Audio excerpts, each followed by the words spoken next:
సువార్త అనే ఆధ్యాత్మిక కార్యక్రమానికి ప్రభు నామములో మిమ్మల్ని అందరినీ ప్రేమతో ఆహ్వానిస్తున్నాం.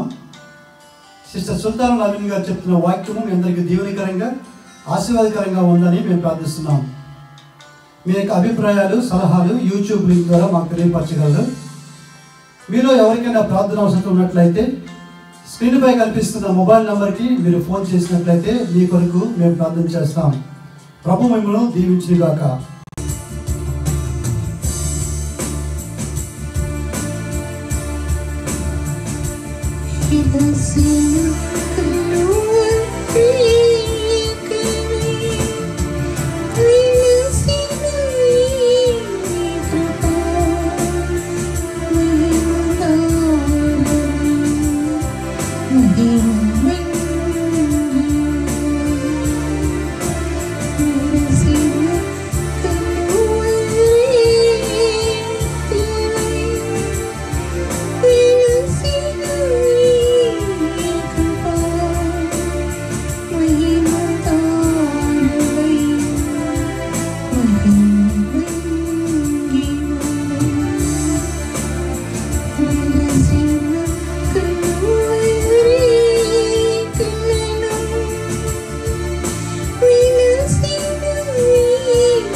రాసిన ప్రకటన గ్రంథం 2వ అధ్యాయము. ఎఫెసులో ఉన్న సంఘపు దూతకు ఇలాగ రాయము. 7 నక్షత్రములు తన కుడి చేత పట్టుకుని 7 దీపస్తంభముల మధ్య సంచరించేవాడు చెప్పు సంగతులు ఏమనగా, దేవుని వాక్యభావాలను చూసినట్లయితే ఎఫెసులో ఉన్న సంఘపు దూత అని రాయబడి ఉంది. ఎఫెస్ అనే పట్టణం గురించి, ఎఫెస్ అనే సంఘాన్ని గురించి మీ మధ్యలో మాట్లాడాలని తలుస్తుంటున్నాను.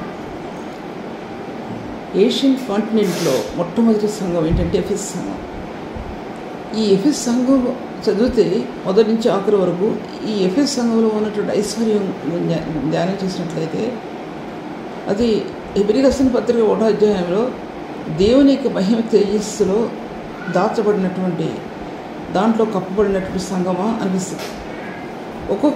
ఒక్కొక్క పత్రికని వ్రాయటంలో అపోస్తలుని యొక్క ఉద్దేశం, క్రీస్తు యేసు యొక్క గుణగణాలు, ఆయన క్యారెక్టర్ ఒక్కో దాంట్లో నానా విధాలుగా ఒక్కొక్క సంఘంలో చెక్కబడింది. కానీ ఈ పత్రిక చదివిన తర్వాత నేను 1 సార్లు కాదు, 2 సార్లు కాదు, 3 సార్లు కాదు, ఎన్నిసార్లు చదివానో, 100 సార్లు చదివానో నాకు తెలియదు. చదివిన ఈ పత్రిక దాంట్లో నాకు అర్థమైనటువంటిది ఏంటంటే, ఈ ఖండాలలో పెట్టబడి ఉన్నటువంటి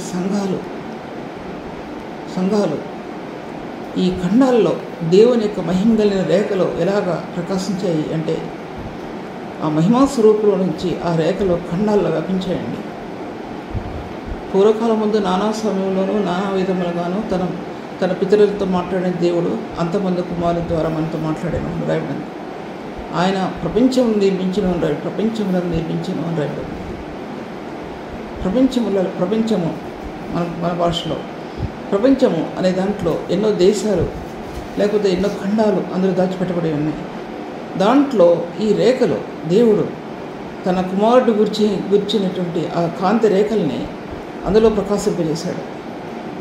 దానికి ఎవరు అడ్డుపట్టడానికి వీల్లేదు. ప్రపంచవ్యాప్తిగా దేశాల్లో ఖండాల్లో ఆయన యొక్క మహిమ కలిగిన రాజ్యం స్థాపించబడటానికి ప్రభు ఆయన మహిమా స్వరూపంలో నుంచి ఆ ప్రభు ఆ కాంతి రేఖల్ని, దేవుని యొక్క మహిమ తేజస్సులో నుండి ఆ కాంతి రేఖల్ని యేసుక్రీస్తు ప్రభు ద్వారా మహిమా స్వరూపం, క్రీస్తు యేసు యొక్క మట్టి స్వరూపం, ఈ రెండింటికి మధ్య ఎంత తారతమ్యం ఉందో ఆ పరలోక మహిమను వివరించేటటువంటి ఆ సత్యం యేసుక్రీస్తు ప్రభు ద్వారా ఆయన ఈ మట్టి రూపంలో తీసుకురాబట్టంలో ఆ ప్రభువును గ్రహించే కొలది ఆ మహిమ కలిగిన స్థానాలు ఆత్మకి ఇవ్వబడతాయనే విషయాన్ని నేను మీ మధ్యలో పెడుతున్నాను. ఈ ప్రకటన గ్రంథంలో రాయబడిన ఎఫెసులో ఉన్న దేవుని దూత, సంఘపు దూత అంటే, ఎఫెసులో ఉన్న సంఘపు దూతకి ఇలాగూ రాయము అంటే 7 సంఘాలకి రాయి ఉద్దేశించబడింది. ఇది నేను ప్రకటన గ్రంథం చెప్పగలిగేంత సామర్థ్యం కలిగిన దాన్ని కాదు. కానీ ప్రభు నాకు ఇచ్చినటువంటి కొన్ని థాట్స్ని ఏ విధంగా పంచుకోవాలనేది పరిశుద్ధాత్మని యొక్క ఆ అభిషేకంలో ఆ చేతిలో నేను దాచిపెట్టబడి ఉన్నాను.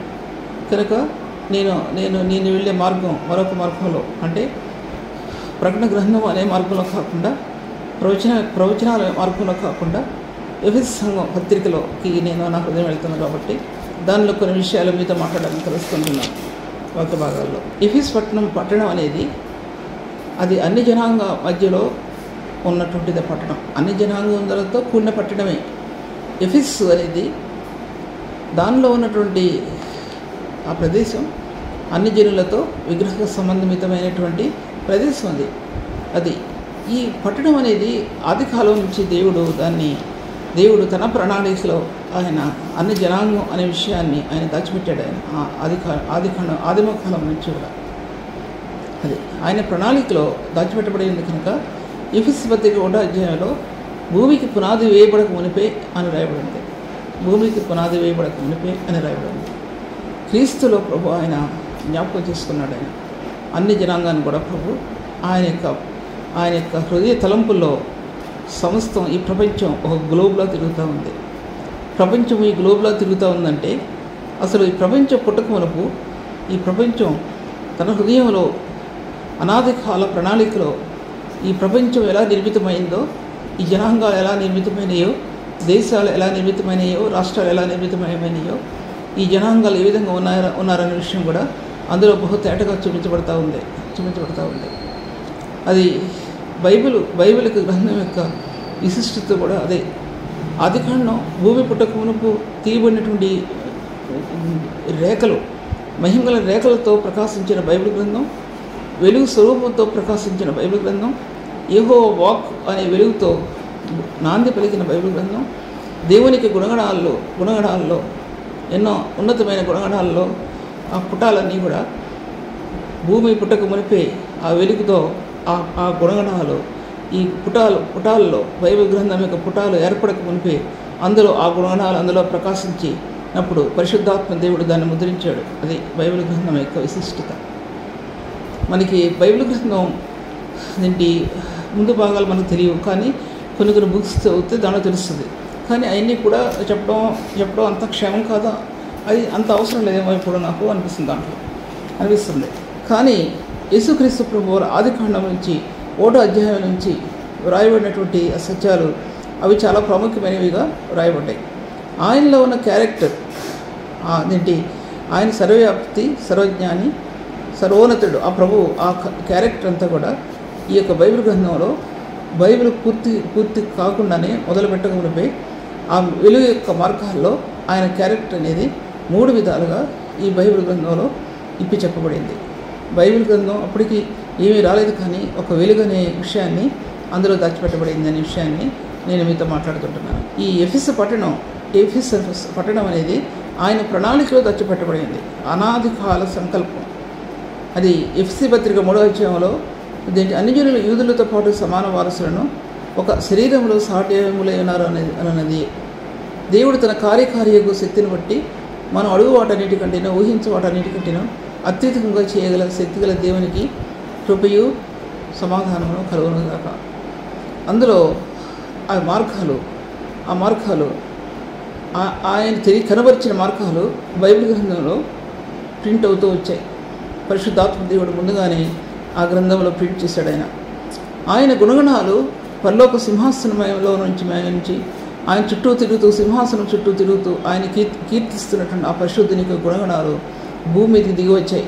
భూమి దిగివచ్చినాయి అంటే బైబిల్ గ్రంథానికి నాంది పలికిన ఆ యొక్క వెలుగు నాంది పలకటం అంటే దానికి మరి సరైనటువంటి నాకు ఇంగ్లీష్లో తెలియదు, తెలుగులో కూడా నాకు తెలియదు. కానీ ఒకే వర్డ్ నాకు తెలుసు ఏంటంటే పరిశుద్ధాత్మ దేవుడు త్రియేక దేవుని యొక్క యేసుక్రీస్తు ప్రభువు యొక్క ఆయన యొక్క ఆ మార్గంలో ఆ పరిశుద్ధాత్మ యొక్క ఆ స్వరం, ఆ యొక్క దేవుని యొక్క స్వరం అందులో బైబిల్ గ్రంథం ఓపెన్ చేయబట్టడానికి ఆ పరిశుద్ధ ద్వారాలు తెచ్చింది. దాన్ని తెలుగు ఇంకా మీరు అర్థం చేసుకోండి. దాంట్లో చెప్పడానికి చూసినట్లయితే దేవుని వాక్య భాగాలు చూసినట్లయితే కనుక ఈ ఎఫెసు పట్టణం అన్ని జనాంగం మధ్యలో కాదు, అన్ని జనాంగమే అది. అన్ని జనాంగంతో కూడిన పట్టణం. దానిలోని మనుషులు చాలా భయంకరులైన మనుషులు. వాళ్ళు మృగముల వంటి వారు అని చెప్పబడింది. ఇష్మాయిలు సంతానం గురించి చెప్పి ప్రభు అన్నాడు, అడవి గాడిద వంటి మనస్సు గలవారు అని చెప్పబడింది. మరి అదేంటి అడవి గాడిద మనస్సు ఇంకా నయమేమో ఆ యొక్క వాళ్ళకంటే కూడా. మృగాలంటే అసలు మాట్లాడే పని లేదు అన్నమాట. అడవి గాడిద మనస్సు అంటే మీరు చూస్తామని నేను పేరు పెట్టి చెప్పడం నాకు కుదరదు, కానీ కొన్ని దేశాలు వెళ్ళినప్పుడు ఆ కంట్రీస్కి ఆ మనుషులు ఎలా ఉంటారు, తలకి ఏమి ఎక్కించుకోరు, ఒకడు కూడా తలకి ఎక్కదు, ఏం చెప్పినా సరే ఎక్కదు వాళ్ళకి తలకి అనమాట. అడవి గాడిద ఉంటే మనసు అంటే తలకి ఎక్కదు, వాళ్ళు తోచిందే చేస్తారనమాట, వాళ్ళు తలంచిందే చేస్తారంతే. అటువంటి జనాంగం వాళ్ళు, అటువంటి అడవి గాడిద వంటి మనసు కలిగిన వారు. వీళ్ళు దీంటి మృగముల వంటి వారంటే మృగాలు ఎలా ఉంటాయండి, అడవి మృగాలు ఎలా ఉంటాయి, ఒకదానికొకటి క్రూరత్వంతో భక్షించుకుంటే, పొడుచుకుంటే, చంపుకుంటే, అటువంటి అసలు వాటికి ఏమీ తెలియదు. దేవుడు వాటికి అటువంటి జ్ఞానాన్ని అప్పగించాడు, మానవాతీతమైనటువంటి జ్ఞానానికి దేవుడు ఆ మృగాలను అప్పగించాడు. దేవుడు ఎఫెసులో ఉన్నటువంటి మనుషులు కూడా అటువంటి వాళ్ళే. అటువంటి వాళ్ళ మధ్యలో ఈ సంఘం దేవుని ప్రణాళికలో దాచిపెట్టబడింది. దేవుని ప్రణాళికలో దాచిపెట్టబడింది అంటే అర్థం ఆయన ఉద్దేశాల్లో ఈ కార్యం ఈ అనుజనులకి స్వార్థ ప్రకటించబడాలి అనేది. అది ఎఫెసీ పత్రిక 1వ అధ్యాయంలో క్రీస్తు యేసునందు వినియోగపరిచిన బలాసేవను బట్టి ఆయన శక్తి యొక్క అపరిమితమైన మహత్యం ఎట్టిదో అసలు ఎవరు వర్ణించగలరు? క్రీస్తు యేసు యొక్క బలాసేవను బట్టి విశ్వసించమనేందు ఆయన శక్తి యొక్క అపరిమితమైన మహత్యం ఎట్టిదో ఆయన శక్తి యొక్క అపరిమితమైన మహత్యం. భూగోళమంతటిని కూడా ఒక్క మాటలో కలుగు చేసినటువంటి దేవుడు, భూగోళంలో ఆ వెలుగు మార్గాలు ఒక్క మాటతో కలుగు చేసినటువంటి దేవుడు, అలా కలుగుగా అన్నప్పుడు కలిగినటువంటి దేవుడు, చేసినటువంటి దేవుడు. భూమికి ఆకాశానికి మధ్యలో ప్రభు ఆ యొక్క ఆకర్షణలో ఆ యొక్క మామూలు ఆకర్షణ కాదని చెప్పడానికి ఆ వర్డ్ నాకు చెప్పడం చేత కావట్లా. అటువంటి శక్తి అపరిమితమైన మహత్యంతో స్తంభాలు కట్టబడ్డాయి భూమికి ఆ స్పేస్కి మధ్యలో. భూమి యొక్క పాదులు దేనితో కట్టబడినాయో నీకు తెలుసా యోగు అంటాడు ప్రభు యోగు గ్రంథంలో. ఆ స్తంభాల మీద ఆధారపడి ఉంది. మనం చూసే స్తంభాల మీద కాదు, మనం చూడనటువంటి స్తంభాల మీద, ఆ పవర్ మీద ఆధారపడి ఉంది. ఆ మహత్తరమైన శక్తి, అద్భుతమైన శక్తి, దేవుని అపరిమితమైన మహత్య బట్టితో మనం క్రీస్తుని విశ్వసించి మన యందు ఆ శక్తి ఏ విధంగా దాచిపెట్టబడిందో, ఆ శక్తి ఈ భూమిలో ఎలా దాచిపెట్టబడిందో, మానవాతీతమైనటువంటిది ఆ మార్గం ఎలా దాచిపెట్టబడి ఉన్నాయో అటువంటి ప్రభు యొక్క ప్రణాళికలో ఎఫెసీ సంఘం ఉందంటే ఆయన మార్గాలు అవి అర్థం కానటువంటివి. ఉరిగినప్పుడు ఆ ఉరుము యొక్క ద్వారాలు గుండె ఎవరు ఎరగలరా? ఉరిమినప్పుడు అది నడుస్తుంటుంది, ఆకాశ మార్గాల్లో నడుస్తుంటున్నప్పుడు ఎవరైనా చూడగలరా? దాని శబ్దం ఎవరైనా వినగలరా? ఉరుము యొక్క శబ్దం అది దేవుడు దాన్ని కలుగు చేశాడు. అది ఎలా నడుచుకుంటూ వెళుతుందో ఘోరమైన శబ్దంతో అర్ధరాత్రి సమయంలో గుండెలు అదిరిపోతాయి. అటువంటి శబ్దంతో వెళుతుంది ఉరుము. దేవుడు ఎక్కడ ఆజ్ఞ ఇచ్చాడో అక్కడ వెళ్ళిపడుతుంది. అటువంటి ఉరుముకు ముందు మెరుపు నడిచింది అని రాయబడి ఉంది. ఆ యొక్క కాంతి ఎటువంటిది? వీటన్నిటి కలుగు చేసిన ప్రభు అదే హెబ్రీ రాసిన పత్రిక 1వ అధ్యాయంలో రాయబడింది. ఆయన దేవుని మహిమైక తేజస్సు అని రాయబడింది.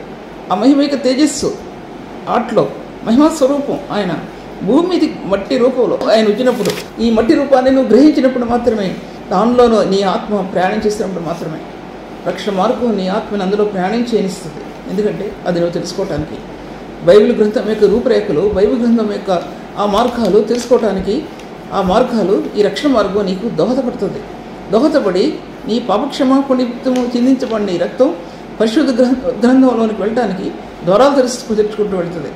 ఆ ద్వారాల గుండా ఈ బైబిల్ గ్రంథం నీకు విపులీకరణ లభిస్తుంది. పరిశుద్ధాత్మ దేవుడు లేకుండా బైబిల్ గ్రంథం ఆత్మకి విపులీకరణ లభించదనే విషయాన్ని నేను మీతో మాట్లాడుతుంటున్నాను. అటువంటి ఎఫెసీ సంఘం. తర్వాత మృగముల వంటి వారు అని చెప్పాను. వారితో నేను పోరాడితేనని చెప్పాడు అపోస్తలుడు. వారితో ఎలా పోరాడాడంటే ఈ యొక్క ఎఫెసీ సంఘాల గురించి అంటాడు. దాంట్లో వారి కోసం కింద వాక్య భాగాల్లో ఉంది. 3.5 సంవత్సరాలు కష్టపడి కన్నీళ్ళు విడిచు అన్నాడు. ఎంత వేదన పడ్డాడంటే ఆ ఎఫెసీ సంఘం గురించి అండి ఎంత వేదన పడ్డాడంటే కన్నీళ్ళు విడిచు అన్నాడండి. అక్కడ ఎంత దాని జీవితకాలం అంతా కూడా జైల్లో నలిగిపోతూ కన్నీళ్ళు విడిచు జీవించిన వ్యక్తి అపోస్తలుడైన పౌలు.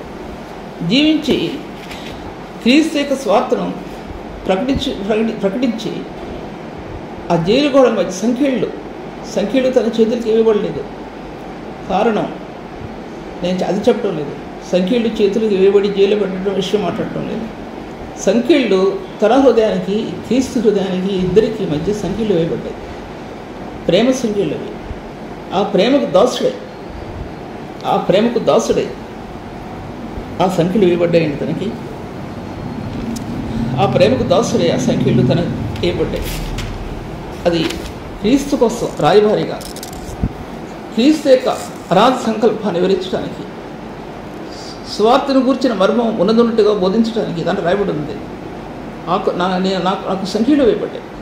ప్రభు ప్రేమకి దాసుడైన వ్యక్తి తన అంతరంగానికి క్రీస్తు అంతర్య ప్రేమకి బంధించబడి సంఖ్యలు వేయబడ్డాయి.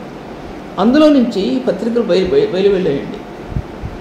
తిని కూర్చొని చేసే పని కాదు ఇది. ప్రేమ అనే ఆ క్షణం ఆకాశ మండలాల్లో నుంచి ప్రభు యొక్క మహిమలో నుంచి ప్రేమ అనే కణం మహిమాయుక్తమైన ప్రేమ కణం ఈ భూలోకంలోకి దేవుడు పంపించాడండి. ఆయన క్రీస్తుకు ముందుగానే పంపించాడు. ఎలా గోడాలు తిరుగుతున్నాయో మధ్యలో, అలాగే ఈ ప్రేమ యొక్క కణజాలాలు ఈ గోడాలలాగా ఆ స్పేస్ అంతా ఆక్రమించుకొని తిరుగుతున్నాయండి. అదృశ్యమైన ఆయన స్వరూపాన్ని, అదృశ్యమైన గోళాలు, అందులో మహిమాయుక్తమైనటువంటి క్రీస్తు మహిమను విరజిమ్తో వచ్చాయండి. అనాది కాలం నుంచి కూడా అది ఎవరికి కూడా తెలియదు. అటువంటి మార్గాలు అందులో తేటపరచబడ్డాయనే విషయాన్ని నేను మీతో మాట్లాడుతూ ఉంటున్నాను.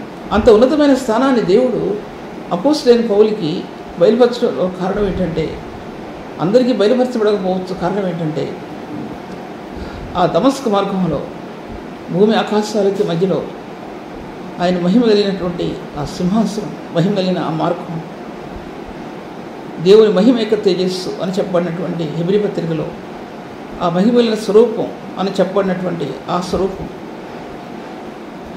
ఆత్మలో సంధించబడిన తన హృదయానికి వారిద్దరి మధ్యలో సిలువ వేయబడిన క్రీస్తు యొక్క రూపం ఆత్మకు ముద్రించాడు, మహిమతో ముద్రించాడు. అది మహిమదర్శనం. సిలువ వేయబడిన క్రీస్తు యొక్క రూపాన్ని దేవుడు తన కుమారుని యొక్క రూపాన్ని మహిమలో నుంచి తన హృదయానికి ముద్రించాడండి. అది మహిమతో చెక్కబట్టం అంటే అది. ఆ ప్రేమకు దాసులైన వారు ఎంతమంది ఉన్నారు? ఆ ప్రేమకు దాసులైతే ఈ స్వార్థ మరొక రీతిగా ఉంటుంది. కష్టాల్లో నిమగ్నమైన, నిందలతో నిమగ్నమైన, తీరుని నిందలు, అవమానం మీరు ఎదుర్కొన్నా, ఎటువంటి సమస్యలు ఎదుర్కొన్నా, ఆ మహిమా స్వరూపిని మీ హృదయంలో పెట్టుకొని మీ జీవితాలు కొనసాగించబడతాయి, ముందుకు వెళ్తారు. మహిమా స్వరూపాన్ని హృదయంలో పెట్టుకుని ముందుకు వెళ్తారనే విషయాన్ని నేను మీతో మాట్లాడుతుంటున్నాను. అందుకోసం ఆయన సంఘమును ఆయన శరీరం కొరకు క్రీస్తు పడిన పాటలలో కొదువైన వాటి ఎందు నా శరీరంను నేను సంపూర్తించున్నాను. కొలస్సీ రాసిన పత్రిక 1వ అధ్యాయంలో రాయబడింది, ఆఖరి భాగాల్లో అనుకుంటాను. క్రీస్తు పడినటువంటి పాటలలో ప్రేమ అంటే ప్రేమ అని జట్టులుగా తిరగడానికి కాదండి, జంటలుగా ప్రేమ అని చెప్పి ఒలకబోస్తుంది కాదండి. ప్రేమ అనేది హృదయంలో చెక్కబడిన క్రీస్తు యొక్క రక్త ముద్ర స్వరూపం. అందులో నీ క్రీస్తు యొక్క మహిమ స్వరూపం యొక్క తేజస్సు నీ ఆత్మకి కనబరచబడుతుండేటప్పుడు ఆ ప్రేమ సార్థకం అవుతుందండి, లేకపోతే సార్థకం కాదు. పరిశుద్ధుని యొక్క ప్రేమ రహస్యం గుర్తించినటువంటి నీవు సేవా జీవితంలో క్రీస్తు యొక్క ప్రేమని బయలుపరచడం నీ వల్ల కాదు. ఉట్టుట్టి మాటలతో, ఉట్టుట్టి చేష్టలతో చెప్పగలిగేటువంటి ఆ యొక్క తొలిబొమ్మల ఆటలో దేవుని యొక్క మహిమను ఆపాదింపు చేయలేవు, దేవుని యొక్క శక్తిని ఆపాదింపు చేయలేవు అనే విషయాన్ని నేను మీతో మాట్లాడుతున్నాను.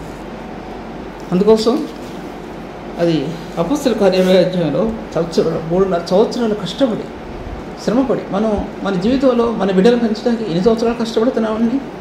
ఒక యవనస్తురాలు 9th 10th వచ్చిందంటే వారి జీవిత విధానాల్లో చాలా మార్పు కలుగుతుంటూ నేను గమనించుకోగలిగాను. కొంతమంది 8th క్లాస్ నుంచే చాలా స్వభావం అసలు వ్యతిరేక వాళ్ళల్లో ఎంత భక్తిపరులైనా సరే తల్లిదండ్రుల దగ్గర ఎంతో బాగా ఉండొచ్చు, కానీ వాళ్ళ జీవిత విధానాలు చాలా మార్పు కలుగుతూ గమనించాను. నేను నా జీవితంలో బిడ్డలు నిద్రపోతుంటే కూడా వాళ్ళు గుండె చప్పుడు వినేదానండి. వాళ్ళు ఏమింటున్నారో అని, నిద్రపోతున్నారో అని, ఎలా నిద్రపోతున్నారో అని. నేను ఎందుకు వినేదాన్ని, ఎందుకు అంటే ఆ దినాన్న ప్రభు కోసం. ఇప్పుడు వాళ్ళు యవనస్తులే పెద్దవాళ్ళు అయ్యారు, కానీ అప్పుడు కార్చిన కన్నీళ్ళు ఇప్పుడు కార్చలేదని కాదు, వాళ్ళ కోసం, వాళ్ళ జీవితాల కోసం లోబట్టడానికి. కొంతమంది త్వరితగతిలో లోబడతారు, కొంతమంది చాలా టైం తీసుకుంటారు లోబట్టడానికి. అటువంటి మార్గాలు అయితే ఈ బోధకుడు, ఈ పరిశుద్ధుడు ఇన్ని సంవత్సరాలు తన జీవితాన్ని నీళ్ళ వలె పారపోసాడనండి. 3 సంవత్సరాలు కాదు, 3.5 సంవత్సరాలు కాదు, ఎన్నో సంవత్సరాలు తన జీవితం నీళ్ళలాగా పారపోసాడండి. అటువంటి జీవిత విధానంలో సంఘాలు కట్టబడ్డాయి. ప్రేమ లేనివాడు దేవుని ఎరిగినవాడు కారు. ప్రేమలో సంపూర్తి చేయబడిన వాడు దేవుని ఎరిగినటువంటి వ్యక్తి. దేవుని ఎరిగాలని చెప్పుకొనొచ్చు, దేవునికి ప్రేమను కనపరచకపోతే అది నటనా జీవితమే ఉంటుంది. పత్రికలో రాయబడి ఉంది, అది నటన.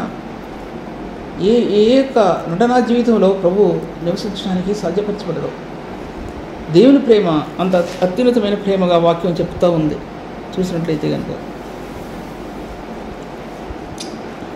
వాక్య భాగం చూసినట్లయితే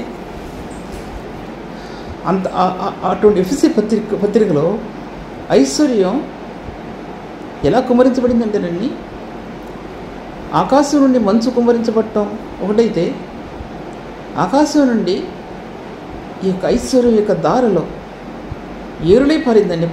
ఆ యొక్క సంఘం మీద, ఆ సంఘం మీద ఏరులై పారింది. ఈ పత్రికలో రాసినటువంటి విషయాలు మరి ఏ పత్రికలో రాయలేదండి. ఈ చిన్న పత్రికలో అన్ని చిన్న చిన్న పత్రికలే ఉన్నాయి. కానీ ఆ పత్రికల్లో రాసినట్టు, ఈ పత్రికలో రాసినట్టు మరే పత్రికలు కూడా రాయలేదు. ఒక్కొక్క సెంటెన్స్లో ఒక్కొక్క వర్డ్ ఎవరు ఎక్స్ప్లెయిన్ చేసినా సరే గంటలు పడుతుంది. ఎలాగ మీకు ఎక్స్ప్లెయిన్ చేయగలను? ఇవన్నీ కూడా ఎలా ఎక్స్ప్లెయిన్ చేయగలను? ధననిధిలో, ప్రభువు నాకు ఇచ్చిన ధననిధిలో కొన్ని మాటలు మాత్రమే మీ ముందు చెప్పడానికి, నేను మీ ముందు నిలబడ్డానే. కానీ ఈ పత్రిక సారాంశం కానీ, ఈ పత్రిక ఐశ్వర్యం కానీ, ఈ పత్రిక మహిమ యొక్క తేజస్సులో నుంచి ఎలా బయటికి తీసుకురాబడిన విషయాన్ని కానీ, లేకపోతే ఈ విషయాలన్నీ కూడా మీ ముందు నేను చెప్పడానికి సాధ్యపడతాం. ఈ పత్రిక అతడు రెండవ జర్నీలో ఈ పత్రిక రాశాడు ఆయన, అపోస్తలుడైన పౌలు. అంటే అర్థం ఏంటంటే, మిషనరీ యాత్ర 1, 2, 3 సార్లు, మరి ఎక్కువ సార్లు ఆయన చేసాడో నాకు తెలియదు. కానీ అటువంటి యాత్ర సంఘాల మీద దేవుడు తన స్వరక్తం ఇచ్చి కాపాడిన, పోషించిన సంఘం తునక, ఆ ప్రేమ తునక, ఆయన్ని ప్రేమించిన తునక మధ్యలో ప్రేమ యొక్క రహస్యం ఇమిడి ఉందండి. ఈ ప్రేమ రహస్యం తెలియకుండా సేవ చేయవాకండి, దయచేసి సేవ చేయొద్దు. ప్రేమ తునక హృదయంలో లేకపోతే, క్షణం హృదయంలో లేకపోతే సేవ చేయడానికి త్వరపడవద్దు. అదేంటో ఒకసారి వీక్షించండి ప్రభు సన్నిధిలో. ఆ విషయాన్ని నేను మీతో మాట్లాడుకుంటున్నాను. ఈ యొక్క ఎఫెసీ సంఘం గురించి అపోస్తలుల కార్యాలు 20వ అధ్యాయంలో, 18వ అధ్యాయంలో, 19వ అధ్యాయంలో ఎలా కట్టబడింది అనే విషయాన్ని దాంట్లో తెలియజెప్తూ వచ్చాడు. ఎఫెసీ సంఘం ఎలా కట్టబడింది అనే విషయాన్ని, అసలు ఎలా కట్టబడింది తెలుసుకో. దాంట్లో అసలు అది విషయం మళ్ళీ మాట్లాడతాను, ఎందుకంటే ఈ సమయం సరిపోదు. మళ్ళీ క్లాసులో మాట్లాడతాను ఆ విషయాన్ని. అటువంటి దాంట్లో తన మీద దొమ్మిగా పడి చంపేయాలని తలంచినప్పుడు ఎలా ఉంటుందండి అసలు అక్కడ పరిస్థితి. మనం ఇప్పుడు ఇంత భయపడుతున్నామే. ఆదిమకాల సంఘం కట్టబడటానికి అపొస్తలులు ఎంత కష్టపడి ఉంటారు, ఎంతమంది చంపేయబడ్డారు, అసాక్షులైపోయారు సంఘం కట్టబడటానికి. పరిశుద్ధునిక సంఘం భూమి మీద నిర్మితం అవటానికి ఎంత కష్టపడ్డారండి ఆదిమకాల సంఘంలో అపొస్తలులు, ఆయన సేవకులు ఏ విధంగా కష్టపడ్డారనే విషయాన్ని ఒకసారి ధ్యానించుకోవాల్సిన విషయాన్ని నేను మీతో మాట్లాడుతుంటున్నాను. ఎందుకంటే నేను ముందు భాగాల్లోనే ఉన్నాను. అది ప్రకటన గ్రంథంలో రాయబడింది ఏంటంటే, 7 నక్షత్రములు తన కుడి చేత పట్టుకుని పైభాగంలో ఎఫెసులో ఉన్న సంఘం దూతకి ఇలాగ రాయము. 7 నక్షత్రాలు తన కుడి చేత పట్టుకున్నాడు ప్రభు. 7 దీపస్తంభముల మధ్య సంచరించి 7 నక్షత్రాలు సంఘం యొక్క దూతలు అన్నాడు ఆయన. 7 నక్షత్రాలు కూడా సంఘం యొక్క దూతలు. నక్షత్రం అనేది ప్రకాశించే నక్షత్రం. ఈ నక్షత్రంలో నక్షత్రాల వాటి వైపుకి వెళ్తే ఒక నక్షత్రానికి భేదం ఉంది. ఒక నక్షత్రం మహిమ కలిగిందిగా చేయబడింది. ఇది కొరింథీ రాసిన పత్రిక 1 కొరింథీ రాసిన పత్రిక ఆఖరి అధ్యాయాల్లో ఉంది. సూర్యుని మహిమ వేరు, చంద్రుని మహిమ వేరు, నక్షత్రముల మహిమ వేరు అని రాయబడింది కదా. పునరుత్థానాల గురించి చెప్పినప్పుడు ప్రభు అక్కడ కొన్ని విషయాలు రాశాడు అక్కడ. కానీ నా కుడి చేతిలో ఈ సంఘము దూతలు, ఎఫెసు సంఘం యొక్క దూత, తర్వాత పెర్గము, తుయతైర ఇవన్నీ కదా మొత్తం. ఆ సంఘం దూతలు ఎక్కడున్నారంటే ఆయన కుడి చేతిలో ఉన్నారు. అంటే ఆయన కుడి చేతి, ఆయన దక్షిణ హస్తంలో, ఆయన చేయి ఎటువంటిది అనే విషయాన్ని ధ్యానిద్దాం. తర్వాత ప్రకాశించే నక్షత్రాలంటే బైబిల్ గ్రంథంలో రాయబడి ఉంది. 2 కొరింథీ రాసిన పత్రిక దాంట్లో మా సహోదరులు ఎవరంటే చదువుతాను అది, ఎందుకంటే ఒక్క నాకు నోటుకొచ్చిన అందుకు కాదు అది. 2 కొరింథీ రాసిన 8వ అధ్యాయం 23వ వచనం ఆఖరిలో, మన సహోదరులు ఎవరిని అడిగిన ఎడల వారు సంఘముల దూతలను క్రీస్తు మహిమని ఉన్నారని నేను చెప్పుచున్నాను. అంటే అర్థం ఏంటి? మన సహోదరులు ఎవరంటే సంఘమునకు దూతలు. ఈ దూతలు ఎక్కడున్నారంటే ప్రభు కుడి చేతిలో ఉన్నారు. ఎంత మంచి మాట దొరికిందో అనిపించింది నాకు ఈ వచనం చదవగానే. ఇది వాక్యం చెప్పడమే నా ఉద్దేశం, అంతేగాని మరే ఉద్దేశం కాదు. వాక్యం విడదీయడమే నా ఉద్దేశం, ప్రభు సత్యాన్ని బయలుపరచడమే నా ఉద్దేశం. మరి విమర్శనాత్మకంగా మాట్లాడే సత్యం విషయాలు కావవి. ఆయన కుడి చేతిలో ఉన్నటువంటి సహోదరులు కానివ్వండి, సేవ చేసే సేవకులు ఎవరైనా సరే ఎంతమంది ఉన్నాం ఆయన చేతిలో ఎంత సేవ అనేది, పరిచర్య అనేది ఎంత భారభరితమైనది. భారభరితమైనది అంటే ఆయన కుడి చేతుల్లోనికి తీసుకురాబడితేనే ఒక నక్షత్రం ఎలా ప్రకాశిస్తుందో అలా ప్రకాశిస్తుంది. ఆ నక్షత్రం ఇక తేజోమయమైన నక్షత్రం బైబిల్ గ్రంథంలో ఎలా ప్రకాశించిందంటే ఆదికాండం నుంచి కూడా అలా ప్రకాశిస్తూ వచ్చింది బైబిల్ గ్రంథంలో. ఈ ఉట్టుట్టి నక్షత్రాలు కావు, ఉట్టుట్టి నక్షత్రాలు కూడా సామాన్యమైనవి కావు కదా, మనకు తెలుసు కదా. దానిలో ఉన్న కాంతి కానీ భూమి మీదకి ఇంకా రాలేదు, భూమి మీదకి లోకంలోకి ఇంకా రాలేదు. అవి సామాన్యమైన మనం తలంచడానికి అసలు మనకు తెలియని కూడా తెలియదు. మనం ఎంత చదివినా దాంట్లో ఏం పట్టుకోలేము, దాంట్లో ఎంత చదివినా పట్టుకోలేము. అటువంటి జ్ఞానం, ఆ నక్షత్ర జ్ఞానం ఏ వ్యక్తి కూడా, పెద్ద పెద్ద సైంటిస్టులు తప్పితే, పెద్ద పెద్ద సైంటిస్టులు కూడా వాళ్ళు గుర్తించుకొని కాలాలు దొరికిపోయినాయి, సంవత్సరాలు దొరికిపోయినాయి. కానీ దాన్ని పట్టుకొనగలిగిన వారు కొంచెం మాత్రమే ఒక 10% కూడా పట్టుకోలేకపోయారు. కానీ ఈ నక్షత్రం తేజోమయమైన నక్షత్రం. ఈ నక్షత్రం ఆకాశ మండలాలని వెలిగించిన నక్షత్రం. ఈ నక్షత్రం పరలోక మండలాలని వెలిగించిన నక్షత్రం.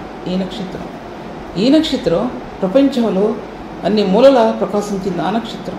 ఈ నక్షత్రం మహిమ కలిగిన నక్షత్రం. ఈ నక్షత్రం ఉన్నతమైనటువంటి మార్గాల్లో నిలబడింది. ఈ నక్షత్రం తేజోమయమైనటువంటి సుందరుడు. ఈ నక్షత్రం మన కొరకు ప్రాణం పెట్టినటువంటి ఆ నక్షత్రం భూమి మీదకి దిగి వచ్చి ఆ కాంతిని వదిలివేసుకుని ఆయన స్వరూపం లేకుండా, సౌసు లేకుండా ఈ లోకంలో తాను ప్రాణాన్ని పెట్టినటువంటి ఆ క్రీస్తు స్వరూపం అదే ఆ నక్షత్రం. అటు నక్షత్రం ఎవరంటే తన సేవకుల్ని ఆ నక్షత్రాలుగా ఇచ్చుకుని ప్రభు తన కుడి చేతిలో దాచిపెట్టుకొని ఉన్నాడు, తన కుడి చేతిలో భద్రం చేసుకుని ఉన్నాడు ప్రభు. దీని తర్వాత సబ్జెక్టుని మళ్ళీ నేను మాట్లాడతాను. ఎందుకంటే ఈ వాక్య భాగంలో ఎఫెసులో ఉన్న సంఘం దూతకి ఇలాగ రాయము 7 నక్షత్రములు తన కుడి చేత పట్టుకుని 7 దీపస్తంభముల మధ్య సంచరించేవాడు చెప్పు సంగతులు ఏమనగా ఒకసారి యోచించుకోవాల్సింది. 7 నక్షత్రములు తన కుడి చేత పట్టుకొని 7 దీపస్తంభముల మధ్య సంచరించేవాడు చెప్పు సంగతులు ఏమనగా అపోస్తులైన యోహాను ఈ దర్శనాన్ని చూస్తూ ఉంటున్నాడు. అపోస్తులైనటువంటి యోహాను, అపోస్తులైన పౌలు చూసిన దర్శనంలో అది వర్తమాన కాలంలో దర్శనమైతే ఇది భవిష్యత్ కాలంలో ఆ దర్శనాన్ని యోహాను చూస్తున్నాడు.